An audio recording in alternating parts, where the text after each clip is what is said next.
Do duaj që falenderoja kolegët e SPAK-ut, një institucion që unë vetë s'kisha pas të bëjam përpara, por që mbas këtij takimi ma ka rritur bindjen që është bërë një investim për sëmbarjen në Shqipëri. Erion Veliaj duhet marrë të hedhin qelsat në dete. Dini pse?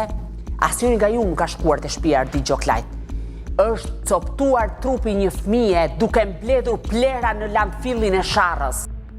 Dokumentet të reja të siguruara nga CNA hedhin dritë mbi përfshirjen direkte të Erion Veliajt në aferën e inceneratorit të Tiranës, një projekt që ka glabëruar qindra miliona euro nga fondet publike.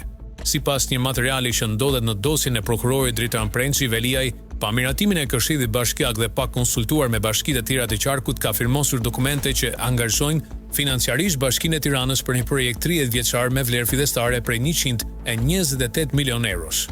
Në mars të vitit 2027, Veliaj miratoi një studim fizibiliteti me të dhënat të falsifikuar dhe më pas firmosi një aneks që e vendoste bashkinë përgjegjëse për të paguar një tarif prej 29 eurosh për ton mbetje, përgjatë gjithë kohës zgjatjes së kontratës. Por kosto reale rezulton më lart pasi u përfshin edhe dhërat, duke arritur ndjeshëm përfitimet për kompaninë përfituese.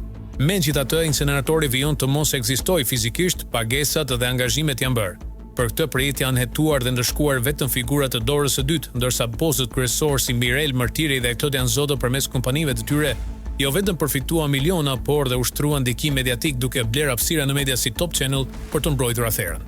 Dokumenti i dytë që CNA publikoi me firmën e Veliajt përbën një tjetër provë të fortë për akuzën e shpërdorimit të detyrës dhe bashkëpunimit në një skemë të strukturuar kriminale.